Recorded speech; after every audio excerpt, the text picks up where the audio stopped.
हम करेंगे हर मजलूम की हिमायत। बिस्मिल्लाहिर्रहमानिर्रहीम। अस्सलाम वालेकुम। मैं हूं हुरैन फातिमा और आप देख रहे हैं हिमायती न्यूज HD चैनल। नजर डालते हैं आज की अहम खबरों पर। खबरें खसूसी रोजनामा हिमायती न्यूज रिपोर्ट नजर हिमायती बिन कासिम टाउन जिला मलीर कराची दर मोहम्मद खरूस जतोई और उनके बेटे झूठे बयानिया के जरिए अवाम और इदारों को गुमराह कर रहे हैं। सरफराज राई का मौक़िफ़ कराची नजर हिमायती जिला मलीर के इलाके बिन कासिम टाउन में जमीन के तनाज़े ने एक नया रुख इख्तियार कर लिया है।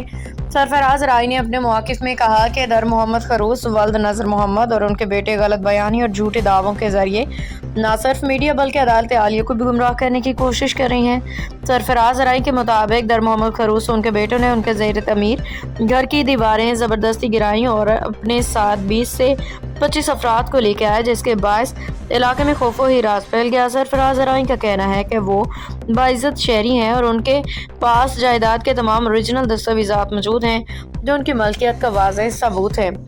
उन्होंने मजीद बताया कि अदालत आलिया दर मोहम्मद खरूस वल्द नज़र मोहम्मद उनके बेटों की जानिब से दायर करदा पिटीशन को मुस्तरद कर दिया गया है, जिसके बाद उनका मौक़िफ़ कानूनी तौर पर गलत साबित हो चुका है। सरफराज राय ने कहा,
अब तक के लिए इतना ही। मजीद खबरों और अपडेट्स के लिए देखते रहें हिमायती न्यूज HD चैनल।